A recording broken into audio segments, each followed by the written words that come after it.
ದೆಹಲಿಯ ಕೆಂಪುಕೋಟೆ ಬಳಿ ಬೆಚ್ಚಿ ಬೀಳಿಸಿದ ಕಾರು ಸ್ಫೋಟ. ಸ್ಫೋಟಕ್ಕೆ ಮೊದಲಿನ ಫೋಟೋ ಸಿಸಿಟಿವಿ ದೃಶ್ಯ ಬಯಲಾಗಿದೆ. ಸ್ಫೋಟದ ಮೊದಲಿನ ಫೋಟೋ ಸಿಸಿಟಿವಿ ದೃಶ್ಯ ಟಿವಿ9ಗೆ ಲಭ್ಯವಾಗಿದೆ. ಟಿವಿ9 ಸ್ಫೋಟಗೊಂಡಂತಹ ಕಾರಿನ ಎಕ್ಸ್ಕ್ಲೂಸಿವ್ ಫೋಟೋ ನಿಮಗೆ ತೋರಿಸ್ತಾ ಇರುವಂತದ್ದು. ಬೆಚ್ಚಿ ಬೀಳಿಸಿದ i20 ಕಾರಿನ ಫೋಟೋ ಬಹಿರಂಗವಾಗಿದೆ. ಕೆಂಪುಕೋಟೆ ಬಳಿ 3 ಗಂಟೆಗಳ ಕಾಲ ನಿಂತಿದ್ದಂತಹ ಕಾರು ಮಧ್ಯಾಹ್ನ 3:19ಕ್ಕೆ ಪಾರ್ಕಿಂಗ್ ಸ್ಥಳಕ್ಕೆ ಪ್ರವೇಶ ಮಾಡುತ್ತೆ. ಕಾರು ಸಂಜೆ 6:48ಕ್ಕೆ ಪಾರ್ಕಿಂಗ್ ಸ್ಥಳದಿಂದ ಹೊರಗಡೆ ಬರುತ್ತೆ. ಪಾರ್ಕಿಂಗ್ನಿಂದ ರಸ್ತೆಗೆ ಬರ್ತಾ ಇದ್ದಂತೆ ಕಾರು ಸ್ಫೋಟವಾಗಿದೆ. ಸಂಜೆ 6:48ರಿಂದ 7ರ ನಡುವೆ ಕಾರು ಸ್ಫೋಟವಾಗಿದೆ. ಇನ್ನು ಕಾರಿನ ದೃಶ್ಯಾವಳಿಗಳನ್ನು ನಾವು ಗಮನಿಸ್ತಾ ಇದ್ದೀವಿ. ಸಿಸಿಟಿವಿ ಕ್ಯಾಮೆರಾದಲ್ಲಿ ರೆಕಾರ್ಡ್ ಆಗಿರುವಂಥದ್ದು ಇದು. ಆ ಒಂದು ಫೋಟೋ, ಎಕ್ಸ್ಕ್ಲೂಸಿವ್ ಫೋಟೋ ನೀವೀಗ ಟಿವಿ9ನಲ್ಲಿ ನೋಡ್ತಾ ಇರುವಂಥದ್ದು.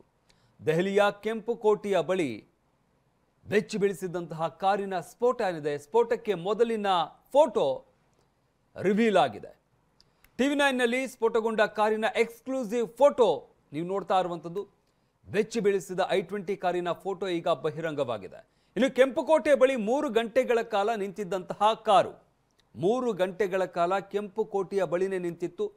ಮಧ್ಯಾಹ್ನ 3:19ಕ್ಕೆ ಪಾರ್ಕಿಂಗ್ ಸ್ಥಳಕ್ಕೆ ಪ್ರವೇಶ ಮಾಡಿದಂತಹ ಕಾರಿದು ಸಂಜೆ 6:48ಕ್ಕೆ ಪಾರ್ಕಿಂಗ್ ಸ್ಥಳದಿಂದ ಹೊರಗಡೆ ಬರುತ್ತೆ. ಪಾರ್ಕಿಂಗ್ನಿಂದ ರಸ್ತೆಗೆ ಬರ್ತಾ ಇದ್ದಂತೆ ಕಾರು ಸ್ಫೋಟವಾಗಿದೆ. ಸಂಜೆ 6:48ರಿಂದ 7ರ ನಡುವೆ ಈ ಕಾರು ಸ್ಫೋಟವಾಗಿರುವಂಥದ್ದು. ಇಲ್ಲಿ ಗಮನಿಸಬೇಕಾಗಿರುವಂಥದ್ದು, ಪಾರ್ಕಿಂಗ್ನಲ್ಲಿ 3 ಗಂಟೆಗಳ ಕಾಲ ಅಲ್ಲೇ ಇರುತ್ತೆ ಕಾರು. ಆದರೆ ಹೊರಗಡೆ ಬರ್ತಾ ಇದ್ದ ಹಾಗೇನೆ ಸ್ಫೋಟಗೊಂಡಿರುವಂಥದ್ದು. ಅದರ ಒಳಗಡೆ, ಕಾರಿನ ಒಳಗಡೆ ಭಾರಿ ಪ್ರಮಾಣದಲ್ಲಿ ಸ್ಫೋಟಕ ವಸ್ತುಗಳಿರುತ್ತೆ. ಅಂದರೆ ಇಲ್ಲಿ ಆ ಸ್ಫೋಟಗೊಂಡಂತಹ ಜಾಗ ಏನಿದೆ, ಅದೇ ಜಾಗವನ್ನ ಟಾರ್ಗೆಟ್ ಮಾಡಿಕೊಂಡು ಇಲ್ಲಿ ಬ್ಲಾಸ್ಟ್ ಮಾಡಲಾಯ್ತಾ, ಅಥವಾ ಈ ಕಾರನ್ನ ಎತ್ಕೊಂಡು ಬೇರೆ ಕಡೆ ಎಲ್ಲಾದರೂ ಹೋಗಲಾಗ್ತಾ ಇತ್ತಾ, ಬೇರೆ ಜಾಗವನ್ನ ಅಥವಾ ಬೇರೆ ವ್ಯಕ್ತಿಯನ್ನ ಏನಾದರೂ ಟಾರ್ಗೆಟ್ ಮಾಡಿ ಸ್ಫೋಟಗೊಳಿಸೋದಕ್ಕೆ ಹೊರಟಿದ್ದ ಕಾರು ಅನ್ನೋದ್ರ ಬಗ್ಗೆ ತನಿಖೆಯ ನಂತರ ಮತ್ತಷ್ಟು ಮಾಹಿತಿಗಳು ಲಭ್ಯವಾಗಬೇಕಾಗಿದೆ. ಆದರೆ ಈಗ ನಾವು ಗಮನಿಸ್ತಾ ಇರುವಂಥದ್ದು ಎಕ್ಸ್ಕ್ಲೂಸಿವ್ ಫೋಟೋ. ಒಂದು ಸ್ಫೋಟಕ್ಕೂ ಮೊದಲಿನ ದೃಶ್ಯ, ನಂತರ ಸ್ಫೋಟ ಆದಂತಹ ನಂತರದ ದೃಶ್ಯ ನಾವಿಲ್ಲಿ ಗಮನಿಸ್ತಾ ಇರುವಂಥದ್ದು. ಸ್ಫೋಟದ ತೀವ್ರತೆ ಎಷ್ಟಿತ್ತು ಅಂತಂದ್ರೆ, ಈ ಕಾರ್ ಬ್ಲಾಸ್ಟ್ ಆದ ನಂತರ ಸುತ್ತಮುತ್ತ ಇದ್ದಂತಹ ಸುಮಾರು 20 ಕಾರುಗಳು ಬೆಂಕಿಗೆ ಆಹುತಿಯಾಗುತ್ತೆ. ದ್ವಿಚಕ್ರ ವಾಹನಗಳು ಬೆಂಕಿಗೆ ಆಹುತಿ ಆಗ್ತವೆ, ಆಟೋಗಳು ಬೆಂಕಿಗೆ ಆಹುತಿ ಆಗ್ತವೆ. ಇನ್ನು ಸ್ಫೋಟದ ವೇಳೆ ಕಾರು ಮಾಲೀಕ ಒಳಗಡೆ ಇದ್ದ ಶಂಕೆ ಇದೆ. ಸ್ಫೋಟದ ವೇಳೆ ತಾರಿಕ್ ಕಾರಿನಲ್ಲೇ ಇದ್ದ ಶಂಕೆ ಇದೆ. ಕಾರಿನಿಂದ ಹೊರತೆಗೆದ ಮೃತದೇಹದ DNA ಟೆಸ್ಟ್ ಮಾಡಲಾಗುತ್ತೆ. ತಾರಿಕ್ನದ್ದೇ ಶವ ಅಂತ ತಿಳಿಯೋದಕ್ಕೆ DNA ಟೆಸ್ಟ್ ಮಾಡಲಾಗುತ್ತೆ. ತಾರಿಕ್ ಎಂಬಾತನ ಹೆಸರಿನಲ್ಲಿ ಇರುವಂತಹ i20 ಕಾರು ತಾರಿಕ್ ಅಲಿಯಾಸ್ ಡಾಕ್ಟರ್ ಉಮರ್ ಮೊಹಮ್ಮದ್ ಹರಿಯಾಣದ ಫರೀದಾಬಾದ್ನಲ್ಲಿ ಖರೀದಿಸಿರುವಂತಹ ಕಾರು. ಸ್ಫೋಟದ ವೇಳೆ ಆತ ಒಳಗಡೆ ಇದ್ದ ಬಗ್ಗೆ ಮಾಹಿತಿ ಇದೆ. ಅಂದ್ರೆ ದೇಹವೇ ಛಿದ್ರವಾಗಿ ಹೋಗಿದೆ. ಯಾರಿದ್ರು ಅನ್ನೋದು ಗುರುತು ಸಿಗದ ಮಟ್ಟಿಗೆ ಆ ದೇಹ ಛಿದ್ರವಾಗಿರುವಂಥದ್ದು. ಇದ್ರ ಜೊತೆಗೆ ಅಂದ್ರೆ ಅಕ್ಕಪಕ್ಕ ಇದ್ದಂಥವ್ರು ಏನಿದ್ದಾರೆ ಅವರ ದೇಹಗಳೇ ಛಿದ್ರವಾಗಿ ಹೋಗಿದ್ದಾವೆ.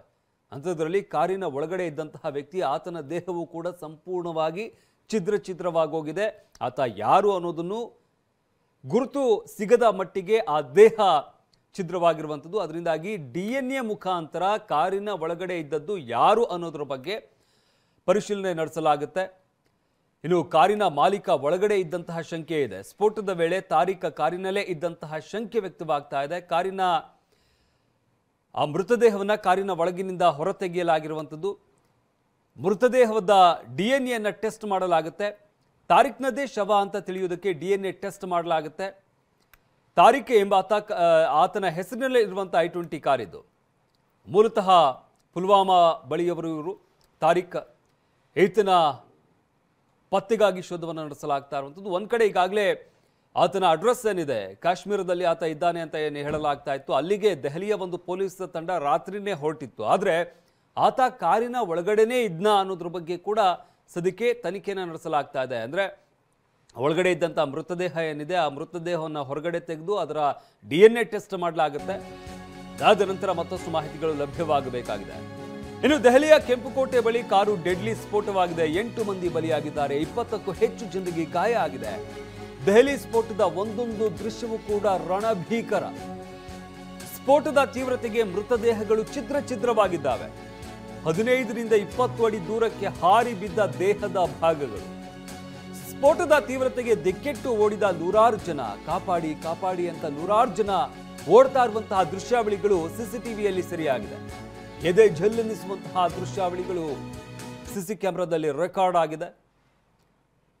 ಗಮನಿಸ್ತಾ ಇದ್ವಲ್ಲ, ಸ್ಫೋಟಗೊಂಡ ನಂತರ ಅಲ್ಲಿ ಅಕ್ಕಪಕ್ಕ ಇದ್ದಂಥ ವಾಹನಗಳು ಹೊತ್ತಿ ಉರಿತಾ ಇರುವಂಥದ್ದು. ಮತ್ತೊಂದು ಕಡೆ ಸಿಸಿ ಕ್ಯಾಮ್ರಾ ದೃಶ್ಯಾವಳಿಗಳನ್ನು ನಾವು ಗಮನಿಸ್ತಾ ಇದ್ದೀವಿ. ಅಂದರೆ ಅಲ್ಲಿ ಸಮೀಪದಲ್ಲೇ ಇದ್ದಂತಹ ಸಿಸಿ ಕ್ಯಾಮ್ರಾ ಇದು. ಆ ಸ್ಫೋಟ ಸಂಭವಿಸ್ತಾ ಇದ್ದ ಹಾಗೇನೆ ಅಲ್ಲಿದ್ದಂತಹ ಜನ ಓಡ್ತಾ ಇರುವಂತಹ ದೃಶ್ಯಾವಳಿಗಳನ್ನು ನೋಡಬಹುದಾಗುತ್ತೆ. ಈ ಬಗ್ಗೆ ಮತ್ತಷ್ಟು ಮಾಹಿತಿಯನ್ನು ನೀಡ್ತಾರೆ ನಮ್ಮ ಪ್ರತಿನಿಧಿ ಮಹೇಶ್. ದೆಹಲಿಯಿಂದ ನಮ್ಮ ಜೊತೆ ನೇರ ಸಂಪರ್ಕದಲ್ಲಿ ಜಾಯ್ನ್ ಆಗ್ತಾ ಇದ್ದಾರೆ. ಮಹೇಶ್, ಗಮನಿಸ್ತಾ ಇದ್ದೀವಿ, ರಾತ್ರಿಯಿಂದಲೂ ಕೂಡ ಸಾಕಷ್ಟು ತನಿಖಾ ಸಂಸ್ಥೆಗಳು ಸ್ಥಳದಲ್ಲೇ ಬಿಡುಬಿಟ್ಟಿರುವಂಥದ್ದು, ಸಾಕಷ್ಟು ಮಾಹಿತಿಯನ್ನ ಕಲೆ ಹಾಕ್ತಾ ಇದ್ದಾರೆ. ಈಗ ಸದ್ಯಕ್ಕೆ ಯಾವ ರೀತಿಯಾಗಿ ಇದೆ ಪರಿಸ್ಥಿತಿ, ಯಾರೆಲ್ಲ ಇದ್ದಾರಲ್ಲಿ? ಶಮಂತ್, ಖಂಡಿತ ದೆಹಲಿ ಕಾರು ಸ್ಫೋಟ ಪ್ರಕರಣ ಸಂಬಂಧಪಟ್ಟಂತೆ ತಡರಾತ್ರಿಯಿಂದ ಕೂಡ ಏನು ಹೆಚ್ಚಿನ ಒಂದು ತನಿಖೆ ಸಾಗ್ತಾ ಇದೆ ಅಂತ ಹೇಳ್ಬೋದು. ನಾವೀಗ ಸ್ಥಳದಲ್ಲಿ ಇರುವಂಥದ್ದು ಏನು ದೆಹಲಿಯ ಕೆಂಪುಕೋಟೆ ಪಕ್ಕದಲ್ಲಿರುವಂಥದ್ದು ಅಂದರೆ ಪ್ರಮುಖ ರಸ್ತೆ ಅಂತ ಹೇಳ್ಬೋದು. ಪ್ರಮುಖವಾಗಿ ಈಗ ತಡರಾತ್ರಿಯಿಂದ ತನಿಖೆ ಮುಂದುವರೆದಿದೆ. ಅಂದರೆ ಇದರಲ್ಲಿ ಒಟ್ಟು 8 ಜನರು ಸಾವು ಮತ್ತು 30ಕ್ಕೂ ಹೆಚ್ಚು ಜನರಿಗೆ ಚಿಕಿತ್ಸೆ ಕೂಡ ನೀಡಲಾಗ್ತಿದೆ. ಏನು I-20 ಕಾರ್ ಸ್ಫೋಟವಾಗಿ ನಡೆದಿರುವಂಥ ಘಟನೆ ಇದು. ಸುಮಾರು 10ಕ್ಕೂ ಹೆಚ್ಚು ವಾಹನಗಳು ಕೂಡ ಹಾನಿಯಾಗಿರುವಂಥದ್ದು. ಅಂದರೆ ಈ ಒಂದು ತೀವ್ರತೆ ಯಾವ ರೀತಿ ಅಂತ ಹೇಳಿದ್ರೆ, ಈಗ ಸದ್ಯ ಎಲ್ಲ ಆಯಾಮಗಳಲ್ಲೂ ತನಿಖೆ ನಡೀತಾ ಇರುವಂಥದ್ದು. ಏನು ಕೆಂಪುಕೋಟೆ ಹೊರಭಾಗದಲ್ಲಿ ನಡೆದಿರುವಂಥ ಹಿನ್ನೆಲೆಯಲ್ಲಿ ಸದ್ಯ ಮೇಲ್ನೋಟಕ್ಕೆ ಈಗ ಶಂಕಿತನ ಭಯೋತ್ಪಾದಕನ ದಾಳಿ ಎಂಬ ಶಂಕೆ ಕೂಡ ಒಂದು ತನಿಖೆಯಲ್ಲಿ ಕಾಣ್ತಾ ಇರುವಂಥದ್ದು. ಕಾರಿನಲ್ಲಿ ಸ್ಫೋಟಗಳನ್ನು ತುಂಬಿಕೊಂಡು ಬಂದು ಉದ್ದೇಶಪೂರ್ವಕವಾಗಿ ಸ್ಫೋಟಿಸಿರುವಂತಹ ಶಂಕೆ ಕೂಡ ವ್ಯಕ್ತ ಆಗ್ತದೆ.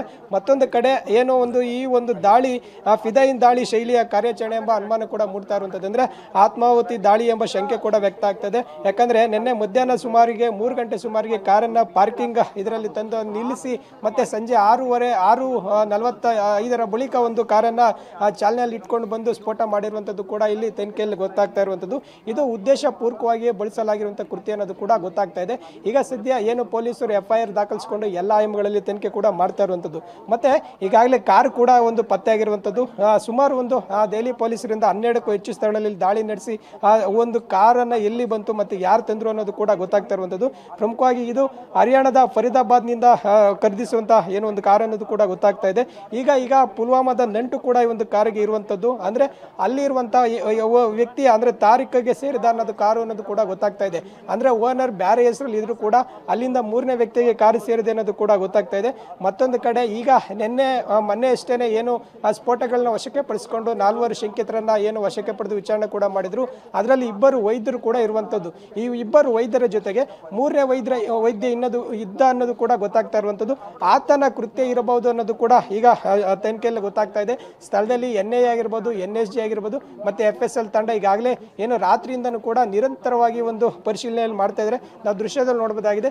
ಈಗ ಏನು ಇವತ್ತು ಒಂದು ಏನು ಕ್ರೈಮ್ ಸೀನ್ ಅನ್ನು ಸೆಕ್ಯೂರ್ ಮಾಡುವಂತಹ ಉದ್ದೇಶ ಹಿನ್ನೆಲೆಯಲ್ಲಿ ಅದನ್ನು ಏನು ತೋರಿಸಬಾರ್ದು ಅನ್ನೋ ನಿಟ್ಟಿನಲ್ಲಿ ಪರ್ದೆ ಕೂಡ ಬಿಟ್ಟಿರುವಂಥದ್ದು.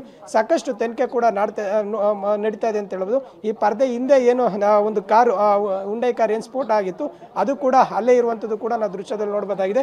ಮತ್ತೆ ಪ್ರಮುಖವಾಗಿ ಇಲ್ಲಿ ಒಂದು CCTVಗಳನ್ನ ಕೂಡ ಪರಿಶೀಲನೆ ಮಾಡಿರುವಂಥದ್ದು. ಈ CCTVಯಲ್ಲಿ ಆ ಒಂದು ಕಾರ್ ಇಲ್ಲಿಗೆ ಹೇಗೆ ಬಂತು, ಅದರಲ್ಲಿ ಎಷ್ಟು ಜನ ಇದ್ರು ಅನ್ನೋದು ಕೂಡ ಪರಿಶೀಲನೆಯಲ್ಲಿ ಗೊತ್ತಾಗ್ತಾ ಇದೆ.